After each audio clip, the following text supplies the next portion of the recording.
Hello दोस्तों, मेरे channel पर आपका स्वागत है। अगर आपको भी इसी तरह की डरावनी कहानी सुनना पसंद है तो इस चैनल को सब्सक्राइब कर लीजिए। अगर आपके पास भी अपनी कुछ डरावनी कहानियां हैं या आप मुझे कोई भी कहानियां भेजना चाहते हैं तो आप मुझे मेरी ईमेल आईडी या फिर मेरे इंस्टाग्राम अकाउंट पर भेज सकते हैं। अब बढ़ते हैं आज की कहानी की ओर। मेरे बेटे के साथ कुछ अजीब हो रहा है।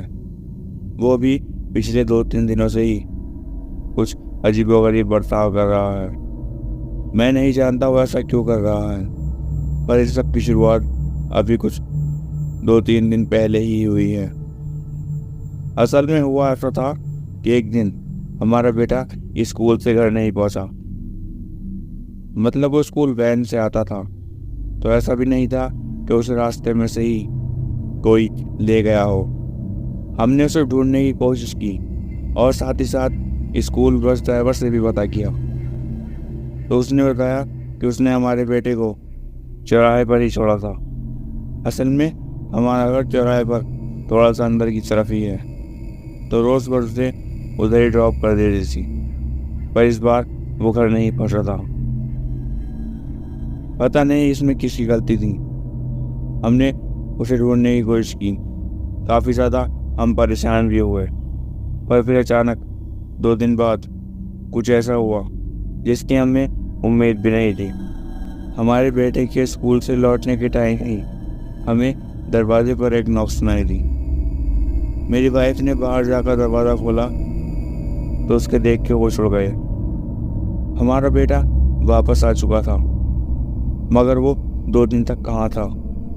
उसको देखकर ऐसा भी नहीं लग रहा था कि वो 2 दिन से इधर उधर भटक रहा हो, क्योंकि वो बिल्कुल उसी हालत में था इस हालत में वो अपने घर से स्कूल गया था। उसके कंधे पर उसका बैग भी लटका हुआ था, जिससे ऐसा बिल्कुल नहीं लग रहा था कि वो कहीं गया हुआ हो। हमने उसे अंदर लिया। मेरी वाइफ ने मुझे ये सारी बात बताई। हमने उससे पूछने की भी कोशिश की कि तुम कहाँ पर गए थे, पर उसने कुछ भी नहीं बताया।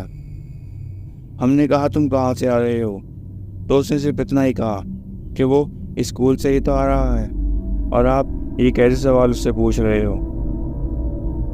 उसने इसके अलावा हमें कुछ भी नहीं बताया। वो अचानक से खोया गया था और अचानक से वो घर वापस भी आ गया था। हम यही सोच रहे थे कि इन सब में क्या गड़बड़ है, पर जो भी हो, अब हमारा बेटा हमारे पास वापस आ गया था। पर हमने अभी नोटिस किया कि उसके आने के बाद से उसका व्यवहार काफ़ी ज़्यादा अलग हो गया है। वो अब किसी से ज़्यादा बात भी नहीं करता था और अपने स्कूल से आने के बाद ज़्यादातर अपने कमरे में ही रहा करता था। पहले तो हमने इस बात पर ज़्यादा ध्यान नहीं दिया, पर फिर मुझे मेरी वाइफ ने बताया कि हमारा बेटा कुछ अजीब ही हरकतें कर रहा है। वो अपने कमरे में किसी से बातें करता रहता है, और मुझे लगा कि वो शायद अपने आप से ही बातें करते हुए खेलता रहता होगा। मैंने बच्चों को अक्सर ऐसा करते हुए देखा है, पर इसमें इतने ज़्यादा कुछ अजीब नहीं था। पर अभी पिछली रात ही मैंने कुछ बहुत अजीब देखा। मुझे ऐसा लगा कि मेरा बेटा किसी से बात कर रहा है, तो मैं उसके कमरे में देखने के लिए चला गया। मुझे शुरू में ऐसा ही लग रहा था कि शायद वो खेल रहा होगा, पर ऐसा नहीं था। मैं जब उसके कमरे में गया तो वो अचानक से शांत हो गया और मेरी ही ओर देखने लगा। मैंने उससे पूछा कि तुम किससे बात कर रहे हो, पर वो कुछ देर शांत रहा। मैं उसके पास गया और मैंने उससे दोबारा पूछा कि तुम क्या कर रहे हो। तब उसने मुझे बताया कि मैं अपने दोस्त के साथ खेल रहा हूँ। मैंने उससे पूछा कि कौन दोस्त, तो उसने मुझे बताया कि वो यहीं पर ही है, मेरी चादर के नीचे। मेरा बेटा उस समय बेड पर बैठा हुआ था, एक चादर ओढ़े हुए। मैंने देखने की कोशिश की कि वो कहाँ पर है। मतलब मुझे चादर में कोई भी लेटा हुआ नहीं दिखाई दे रहा था, क्योंकि मेरा बेटा बोल रहा था, इसलिए मैंने वो चादर उठाकर देखने की कोशिश की और वहाँ मैंने जो देखा वो देखकर मेरे होश उड़ गए। मैंने हल्की सी चादर ऊपर की तो मुझे किसी का चेहरा दिखाई दिया। उससे मैं काफ़ी ज़्यादा डर गया। मैंने वो चादर ज़ोर से खींची और देखा कि कौन है वहाँ पर वहाँ पर कोई भी नहीं था। ये सब होने के बाद मेरा बेटा भी अचानक से बेहोश हो गया। मैं वो देखकर भी काफ़ी ज़्यादा डर गया। मैंने उसको उठाने की कोशिश की और वो उठ गया। मैंने उससे पूछा कि ये सब मैंने उससे उसके दोस्त के बारे में पूछने की भी कोशिश की कि वो कौन था, पर उसने कुछ नहीं बताया। इस समय तक मैं समझ तो गया था कि मेरे बेटे के साथ कुछ न कुछ गड़बड़ ज़रूर है। इसलिए मैं अपने बेटे से कहा कि तुम सो जाओ, हम इस बारे में कल सुबह बात करेंगे। मैं अपने बेटे को उसके बेड पर लिटाकर वापस आ गया और अपने कमरे में लेट गया। पिछली रात से मुझे ये बात सोच कर ही नींद नहीं आई है। अब सुबह को मैं जब ये कहानी लिख भी रहा हूँ तो भी मुझे बहुत अजीब लग रहा है। मैं अभी अपने ऑफिस जा रहा हूँ और मैं सोच रहा हूँ कि मेरे साथ कुछ भी गलत ना हो। मैं जल्द से जल्द ही अपने बेटे को किसी ऐसे व्यक्ति को दिखाना चाहता हूँ जिससे वो बिल्कुल ठीक हो जाए और हमारे घर में जो भी कोई चीज़ है जो हमारे बेटे के साथ रह रही है वो उससे जल्द से जल्द दूर हो जाए। अगर आप इसमें मेरी कुछ मदद कर सकते हैं तो मुझे ज़रूर बताएं। ये पहली कहानी तो बस यहीं तक थी। अब मैं आपको लेकर चलता हूँ आज की दूसरी कहानी की ओर। मैं अपने बिजनेस मीटिंग्स के सिलसिले में काफ़ी ज़्यादा घूमता रहता है, एक शहर से दूसरे शहर। मेरा काम ही कुछ ऐसा है कि मेरा आना जाना लगा ही रहता है।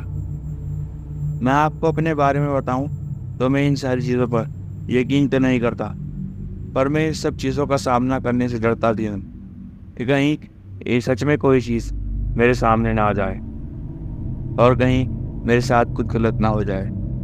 इसी वजह से मैं अपने सफ़र के दौरान रात को सफ़र करने से भी डरता हूँ। मैं कभी रात को सफ़र नहीं करता।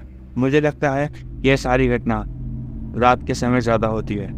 किसी सुनसान रोड पर आपको ये घटनाएं ज़्यादा सुनने को मिलती होंगी। इसी वजह से मैं रात को सफ़र भी नहीं करता जब तक कि मेरे साथ ये घटना नहीं घटी थी। मुझे नहीं पता था कि जिन सब चीज़ों से मैं दूर भाग रहा हूँ वो तो मुझे कहीं भी मिल सकती है। ऐसे ही किसी काम के सिलसिले में मुझे अपने शहर से बाहर जाना पड़ा। मुझे वहाँ से लौटते हुए रात हो जाती, इसलिए मैंने वो शाम वहीं गुजारने का फ़ैसला किया। वहाँ पर ज़्यादा होटल वगैरह भी नहीं थे। इसी वजह से मुझे एक ही होटल मिला और मैंने वहीं रुकने का फ़ैसला किया। वो होटल ज़्यादा अच्छा तो नहीं था, उसके अंदर कुछ ही कमरे थे। पता नहीं उसे होटल कहेंगे भी या नहीं, पर जो भी कुछ था वहाँ पर रुकने के लिए वो एक अच्छा ऑप्शन था। वहाँ पर उन्होंने खाने पीने का भी सुविधा दे रखी थी और ऊपर की ओर कमरे भी बना रखे थे। इसी वजह से मैं वहाँ पर गया और मैंने वहाँ पर एक कमरा बुक किया। रिसेप्शन से जब मैं चाबी ले रहा था तब उसने मुझसे एक अजीब बात कही। रिसेप्शन पर एक लड़का बैठा हुआ था। उसने मुझे चाबी देते हुए एक अजीब बात कही। उसने कहा कि सर आप रात में अपने कमरे में ही रहिएगा और किसी दूसरे कमरे में तागादारी करने की कोशिश मत कीजिएगा। ये बात सुनकर मुझे बहुत ही ज़्यादा अजीब लगा। मैं तो यहाँ पर अपने काम से ही आया था, मैं भला क्यों ऐसा करूँगा। मुझे लगा कि शायद ऐसी कोई बात हुई होगी, इसी वजह से वो ऐसा कह रहा है। मैं उसके ऊपर ज़्यादा ध्यान न देते हुए अपने रूम की ओर निकल गया। मैंने अपना सारा सामान वहाँ पर रखा और मैं दोबारा नीचे आ गया। खाना खाने के बाद मैं थोड़ा बाहर टहलने के लिए चला गया और उसके बाद मैं अपने रूम में वापस आ गया और सोने की कोशिश करने लगा। अभी तक मैं सोया नहीं था, मैं अपना बस मोबाइल ही चला रहा था। तभी मुझे एक बहुत ही अजीब सी आवाज़ आई। मैंने उस आवाज़ पर ज़्यादा ध्यान नहीं दिया। ऐसा लग रहा था कि मेरे कमरे के बाहर कोई चल रहा हो, पर ऐसा लग रहा था कि कोई बार बार मेरे रूम के ही सामने चक्कर लगाए जा रहा हो। मुझे लगा कि शायद कोई रूम सर्विस वाला वहाँ पर की साफ सफाई कर रहा होगा। कुछ देर बाद मुझे अपने कमरे पे एक दस्तक सुनाई दी। मैंने आवाज़ लगाकर भी पूछा कि बाहर ये कौन है, पर उसने कोई जवाब नहीं दिया। मैं उसकी परछाई अपने कमरे के बाहर खड़ा हुआ महसूस कर सकता था। मतलब मेरे कमरे के नीचे से रोशनी में मुझे ऐसा लग रहा था कि बाहर कोई खड़ा हुआ है। इसी वजह से मैं उठा और मैंने दरवाज़ा खोला, पर अब वहाँ पर कोई भी नहीं था। वो देखकर मैं हैरान रह गया। मैंने बाहर निकल कर देखा तो वहाँ पर कोई भी नहीं था। तभी मैंने देखा कि मेरे सामने का दरवाज़ा आधा खुला है। मुझे लगा कि शायद वो जो भी कोई होगा वो उस रूम में चला गया होगा। मैं देखने के लिए कि वहाँ पर कौन था उस रूम में गया, पर वहाँ पर जो मैंने देखा वो देखकर मेरे होश उड़ गए। मैंने देखा कि एक औरत उस कमरे में एक बुढ़िया के ऊपर कुछ अजीब सा काला जादू सा कर रही थी। उस जवान औरत ने उस बूढ़ी औरत को एक गोल घेरे में लिटा रखा था और वहाँ पर वो कुछ अजीब से मंत्र उसके ऊपर पड़ रही थी। उसने अपनी आंखें बंद की हुई थी। अपने मुंह से अजीब सी आवाज़ में कुछ बता रही थी। वो देखकर मैं काफ़ी ज़्यादा डर गया। उस पूरे कमरे में भी अजीब से निशान बने हुए थे। वो सब निशान लाल रंग से बने हुए थे। पता नहीं वो खून था या फिर लाल रंग, पर वो देखकर मैं काफ़ी ज़्यादा डर गया और मैं वापस अपने कमरे में आ गया। मैंने रूम सर्विस को कॉल किया, मैंने रिसेप्शन पर कॉल किया और किसी को ऊपर आने के लिए कहा। वहाँ का एक आदमी ऊपर आया तो मैंने उसे सारी बात बताई, पर जब मैं उसको दिखाने के लिए उस रूम में लेके गया तो उस रूम का दरवाज़ा अब बंद था। मैंने उस रूम का दरवाज़ा खटखटाया, वही जवान औरत निकल कर आई। मैंने उससे पूछा कि तुम अभी रूम में क्या कर रही थी, और उसने मुझे कुछ भी नहीं बताया। मैंने उसके रूम में देखा भी, पर वहाँ पर कोई भी नहीं था।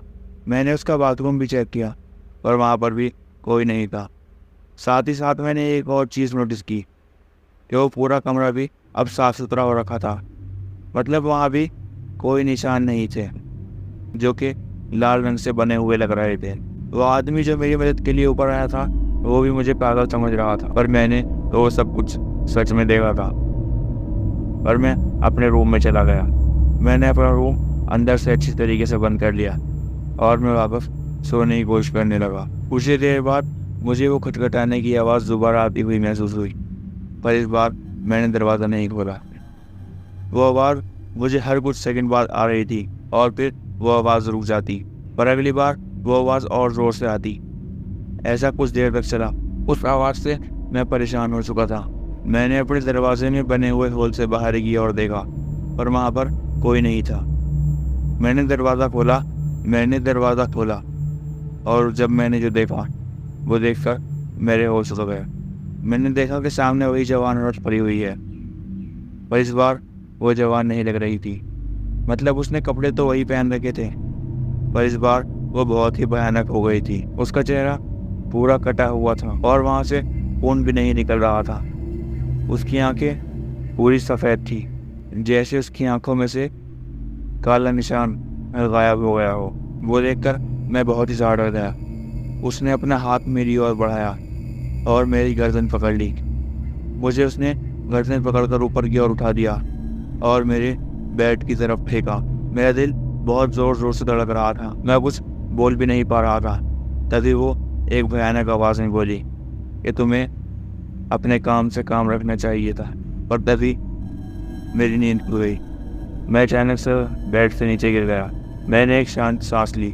मैंने देखा कि मैं तो अपने कमरे में ही हूँ और ये सब बस एक सपना था। मैंने सुकून की सांस ली। फिर मुझे नहीं पता कि मेरे साथ क्या हुआ। जब अगले दिन मैं उठा तो मैं अपने कमरे में ही था, सही सलामत। मेरा दरवाज़ा भी बंद था, मेरे रूम का दरवाज़ा भी बंद था और मैं अपने रूम में ही पड़ा हुआ था। मैं उठा और मैंने सारी चीज़ चेक की, पर मेरे चेहरे पर ना ही मेरी गर्दन पर कोई भी खरोंच थी। मुझे समझ में नहीं आ रहा था कि यहाँ पर आकर मेरे साथ क्या हुआ है। मैं किसी को ये बात बता भी नहीं सकता था क्योंकि मेरी बात पर कोई यकीन भी नहीं करेगा। और जो भी था, मैंने वहाँ से अपना सामान लिया और वहाँ से जाने की कोशिश करने लगा। जाते जाते मैंने रिसेप्शनिस्ट से दोबारा वही बात की कि मेरे साथ रात को बहुत ही अजीब हुआ था। तब उसने जो बात कही वो मैं आज भी नहीं भूला हूँ। उसने कहा, तुम्हें अपने काम से काम रखना चाहिए था। ये दूसरी कहानी तो बस यहीं तक थी। अब मैं आपको लेकर चलता हूँ आज की तीसरी कहानी की ओर। और अगली घटना मैं आपको बिल्कुल वैसे ही बताऊंगा जैसे कि मुझे मिली है। हम जिस घर में पहले रहा करते थे वहाँ पर कुछ बहुत ही अजीब चीज़ थी। हमें इसके बारे में पहले तो नहीं पता था। हालांकि हमारे साथ कई बार कुछ अजीब घटनाएं घटती, पर उस पर हम ज़्यादा ध्यान नहीं देते थे क्योंकि ये सब बहुत ही कम होता था। मैं आपको अपने घर के बारे में बताऊं तो उसमें एक कमरा मेरे मम्मी पापा का था, एक दादा दादी का, और तीसरे कमरे में मैं रहा करता था। हमारे घर में सब कुछ ठीक ही था जब तक कि मेरी दादी इस दुनिया को छोड़कर नहीं गई। मेरे दादा की मौत को भी काफ़ी समय हो चुका है और अब मेरी दादी भी गुजर चुकी थी।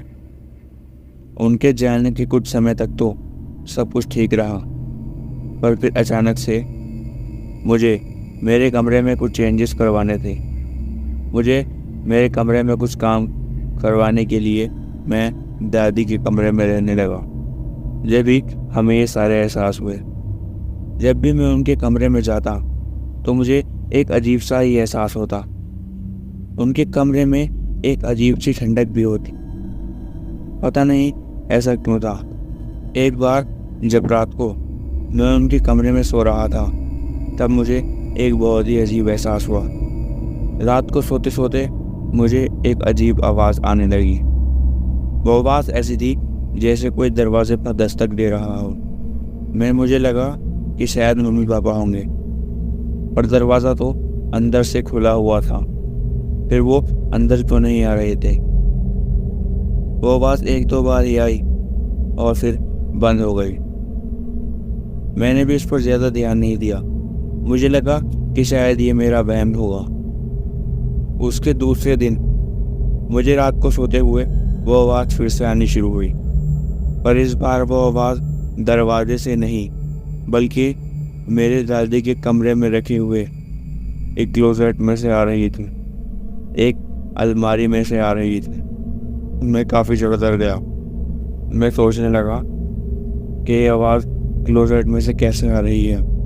अब वो आवाज़ मैं साफ साफ सुन सकता था। मैंने उस आवाज़ को इग्नोर किया और मैं अपना मुंह चादर में ढककर सोने की कोशिश करने लगा। मुझे काफ़ी देर तक वो आवाज़ सुनाई दी और फिर मुझे नींद आ गई। अगले दिन मैंने ये बात अपने माता पिता को भी बताई। उन्होंने इस बात पर ज़्यादा ध्यान नहीं दिया, पर शायद मेरी मम्मी कुछ जानती थी। उन्होंने मुझसे कहा कि तुम्हें कैसी आवाज़ आती है। तब मैंने उन्हें सारी बात बताई। उसके बाद उन्होंने मुझे कुछ नहीं बताया, पर मैंने उसी शाम उन्हें मेरे पिताजी से बात करते हुए सुना। वो मेरे साथ हुई सारी घटना मेरे पिताजी को बता रही थी। उन्होंने ये भी कहा कि ये सब मेरी दादी भी उनसे कहा करती थी कि कभी कभी मेरे कमरे में कुछ अजीब सा होता रहता है, पर मैं उनकी बात पर ज़्यादा ध्यान नहीं देती। मुझे लगता कि शायद उनकी उम्र होने की वजह से वो ये सब बातें कर रही है। इसके कुछ दिनों बाद हालात और ज़्यादा बिगड़ने लगे। मुझे रात को आवाज़ कभी भी आने लगती। मुझे कोई दिखाई तो नहीं देता, पर कभी न कभी आवाज़ आ ही जाती। ऐसा लगता कि कभी कोई मेरे दरवाजे के बाहर खड़ा है। कभी वो आवाज़ सामने रखी हुई अलमारी में से आती और कभी कभी मैं जिस बेड पर लेटा हुआ होता वो उस बेड के अंदर से ही आती हुई मुझे महसूस होती। सिर्फ खटखटाने की आवाज़। ये मेरा वहम तो नहीं हो सकता था, मगर हम इन सबसे बहुत ही ज़्यादा परेशान हो गए थे। मगर मैं इन सबसे काफ़ी परेशान हो गया। जब मैंने कई बार अपने घर वालों से इस बारे में शिकायत की तो उन्होंने मुझे मेरे कमरे में ही लेटने की सलाह दी। अपने कमरे में सोने लगा। मैं अपने दूसरे भाई के साथ ही अपने कमरे में सोने लगा और इस बार मेरे पिताजी अकेले उस कमरे में सोने के लिए गए। उसके बाद अगले दूसरे दिन पता नहीं पिताजी को क्या हुआ और उन्होंने हमसे कहा कि अपना सारा सामान पैक कर लो कि हम मामा के घर जा रहे हैं। मुझे वो सब कुछ नॉर्मल ही लगा कि शायद हम मामा के घर ऐसे ही जा रहे हैं और हम मामा के यहाँ पर जाकर रहने लगे। वहाँ रहते हुए हमें लगभग एक हफ्ता ही हुआ था कि जब भी मुझे पता चला कि मेरे पिताजी ने कोई नया घर खरीद लिया है और अब हम पुराने घर में नहीं बल्कि उस नए घर में ही जाएंगे। मुझे ये बात थोड़ी अजीब लगी। मैंने अपनी मम्मी से पूछा तो उन्होंने भी मुझे कुछ नहीं बताया। फिर बाद में मैंने अपने मम्मी पापा को बात करते हुए सुना। मैंने सुना कि उन्हें जब उस रात को पापा उस कमरे में सोने के लिए गए थे तब उनके साथ भी कुछ अजीब घटना घटी थी।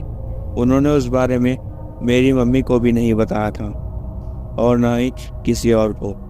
बस उनके साथ कुछ इतना डरावना हुआ था कि उन्होंने वो घर खाली करने का फैसला किया और एक दूसरा घर ले लिया। पापा चाहते तो नहीं थे कि वो घर बेचे, पर पता नहीं उस घर में कुछ अजीब था। पर शायद अभी कुछ ही दिन पहले मुझे इस बात का राज मालूम पता चल गया है। अभी कुछ ही समय पहले मैं अपने पापा के साथ उनके दोस्त के यहाँ पर गया था। हम सब लोग बाहर बैठे थे और पापा अंदर बैठे हुए अपने दोस्त से बात कर रहे थे। तब मैंने उनकी बात सुनी। वो दोनों हंसी मजाक की बात ही कर रहे थे और मेरा वहाँ पर नेटवर्क नहीं आ रहा था, इसलिए मैं बाहर अपना फ़ोन का नेटवर्क ढूंढते हुए आया। तब मैंने अपनी और अपने पापा की बात सुनी। मेरे पापा के दोस्त ने उनसे पूछा उस घर के बारे में। तब मेरे पापा ने बताया कि जब उस रात को उनको भी वो आहट आ रही थी तब उन्होंने वो खिड़की खोल कर देखी तो उनके ऊपर एक लाश आकर पड़ी, पर वो अचानक से गायब भी हो गई। वो सिर्फ उनका वहम था। वो उस रात को इस कमरे से बाहर निकले और अपने कमरे में जाकर लेट गए। अगले दिन उन्होंने हम सबको वहाँ से बाहर भेजा और एक झाड़ फूक करने वाले आदमी को हमारे घर में बुलाया। वो कमरे में आकर देखने लगा और उसने हमसे वो अलमारी हटाने के लिए कहा। पापा ने जब वो अलमारी हटाई और उस जगह पर देखा तब उन्हें वहाँ पर एक लाश गड़ी हुई मिली। पता नहीं किसने दीवार में उस लाश को चिनवाया था। मगर इससे भी ज़्यादा हैरानी की बात तो ये थी कि काफ़ी सालों से वो घर हमारे ही पास था, तो वहाँ पर वो लाश कैसे आई। और दूसरी बात ये थी कि आज से पहले कभी उस घर में हमारे साथ कुछ अजीब क्यों नहीं हुआ। ये बात सुनकर मुझे लगा कि अच्छा ही हुआ हमने वो घर छोड़ दिया। ये तीसरी कहानी बस यहीं तक थी। अब चलते हैं आज की अगली कहानी की ओर। ये दूसरी कहानी जो मैं आपको सुनाने जा रहा हूँ ये ज़्यादा डरावनी तो नहीं है। ये घटना मेरे साथ मेरे कॉलेज के समय में हुई थी। मैंने इस घटना के बारे में काफ़ी सारे लोगों को बताया पर किसी को मेरी बात पर यकीन नहीं हुआ। पर आज भी जब मैं उस घटना को याद करता हूँ तो वो मंजर मेरे आंखों के सामने दोबारा से आने लगता है। ये घटना मेरे कॉलेज के दौरान में थी। अपने गांव से दूर एक शहर में मैं पढ़ने के लिए गया था। मैं वहाँ पर हॉस्टल के एक रूम में रह रहा था। वैसे तो उस हॉस्टल में मेरे साथ काफ़ी और बच्चे भी थे और मेरे रूममेट्स भी थे, पर जिस समय ये घटना घटी उस समय वो सब अपने घर गए हुए थे। उस समय हमारे पेपर पूरे ही हुए थे। इसी वजह से मेरे काफ़ी सारे दोस्त अपने घर गए हुए थे। कुछ दोस्त हॉस्टल में भी थे मगर मेरे रूम में मेरे साथ रहने वाला मेरा दोस्त गया हुआ था। मेरा दोस्त भी गया हुआ था। मैं काफ़ी दिनों तक रूम में अकेला ही पढ़ता रहा और अकेला ही रहा, पर कभी मेरे साथ कुछ अजीब नहीं हुआ क्योंकि मेरे रूम में कोई गड़बड़ नहीं थी। गड़बड़ थी तो किसी और चीज़ में। ऐसे ही रात को मैं एक दिन बैठे हुए पढ़ाई कर रहा था कि तभी मेरी नज़र खिड़की के बाहर पड़ी। मैंने देखा सामने वाली टेरेस पर एक औरत चल रही है। वो औरत टेरेस के दीवार पर चल रही थी। मैं उसको बहुत ही अच्छी तरीके से देख सकता था। वो औरत देखने में काफ़ी ज़्यादा भयानक लग रही थी। पूरी सफ़ेद साड़ी में थी, उसके बाल खुले हुए थे और वो शायद अपनी जान देना चाहती थी। मैं काफ़ी देर तक उसको देखता ही रहा। मुझे उस समय समझ नहीं आया कि मुझे क्या करना चाहिए। तभी उस औरत ने नीचे छलांग लगा दी। फिर अचानक से वो औरत मेरी तरफ मुड़ी। मैंने उसका चेहरा देखा। उसका चेहरा काफ़ी भयानक था। मेरे उसको देखते ही देखते उसने छत से नीचे छलांग लगा दी। वो देखकर मैं काफ़ी डर गया। मैं अपने कमरे में ज़ोर से चिल्लाया। मेरी आवाज़ सुनकर मेरे आसपास के रूम से कुछ लड़के मेरे पास आ गए और दरवाज़ा खटखटाने लगे। दरवाज़ा अंदर से बंद था। मैंने दरवाज़ा खोला और मैंने हांफते हुए दरवाज़ा खोला तो मेरे दोस्तों ने मुझसे मेरे चिल्लाने की वजह पूछी। मैंने उन्हें सारी बात बताई। हमने खिड़की से बाहर देखा पर वहाँ पर कोई भी नहीं था। मेरे कुछ दोस्त नीचे देखने के लिए भी गए पर नीचे ही उन्हें ऐसा कुछ नहीं दिखाई दिया। वो औरत जैसे हवा में ही गायब हो गई थी। सब लोगों को लगा कि ये मेरा वहम है, पर मुझे पता ही नहीं था कि ये सब कुछ मेरे साथ असलियत में हुआ है या ये सच में ही मेरा कोई वहम था। उस समय उस रात मुझे काफ़ी ज़्यादा डर लगा और मेरा एक दोस्त मेरे साथ मेरे कमरे में भी रुका। पूरी रात मैंने जिस तरह से गुजारी और अगले दिन बड़ा अच्छा महसूस किया। मैं बाहर घूमने के लिए गया और मैं उसी दूसरी वाली बिल्डिंग के पास जाकर वहाँ देखने लगा जहाँ से मेरे रूम की भी खिड़की देखा करती थी। वहाँ पर जाकर मैंने खुद भी देखा पर वहाँ पर कुछ अजीब नहीं था। तब मैंने वहाँ के वॉचमैन से पूछा कि क्या वहाँ पर कुछ अजीब घटना घटी थी। उसने मुझे कुछ नहीं बताया और यही कहा कि यहाँ पर कुछ नहीं घटा। पर फिर मैंने उसे अपने साथ हुई रात की घटना बताई। मेरी बात सुनकर वो हैरान हो गया। उसने कहा इन सब बारे में बात मत करो। उसकी बात सुनकर मुझे थोड़ा शक हुआ और मैंने उससे सही बात पूछी। अब उसने मुझे बताया कि काफ़ी समय पहले यहाँ पर एक पागल औरत ने कूदकर अपनी जान दे दी थी। अब तक वो काफ़ी लोगों को नजर तो आई है पर उसने किसी को भी नुकसान नहीं पहुँचाया है। यह बात सुनकर मैं काफ़ी ज़्यादा डर गया। अगली रात भी मुझे अपने कमरे में सोने में डर लगने लगा क्योंकि मेरा रूम पार्टनर भी मेरे साथ नहीं था। मुझे लगा उस रात मैंने सारी खिड़कियां बंद की और मैं रात को जल्दी सोने के लिए चला गया। मैं सोते हुए बस यही सोच रहा था कि आज रात कैसे न कैसे यहाँ पर गुजार लूँ। कल को मैं भी अपने घर चला जाऊँगा। पर इसका उल्टा ही हुआ। उस रात मेरे साथ कुछ अजीब नहीं हुआ बल्कि मेरा दोस्त अगले ही दिन मेरे पास आ गया। उस रात के बाद से मेरे साथ वहाँ पर कुछ भी अजीब नहीं हुआ। पर उसके बाद भी काफ़ी बार मैं कभी उस रूम में अकेला रुका हूँ तो मुझे खिड़की से बाहर देखने से भी डर लगता था। मुझे ऐसा ही लगता था कि कहीं वो मुझे दोबारा दिखाई न दे जाए।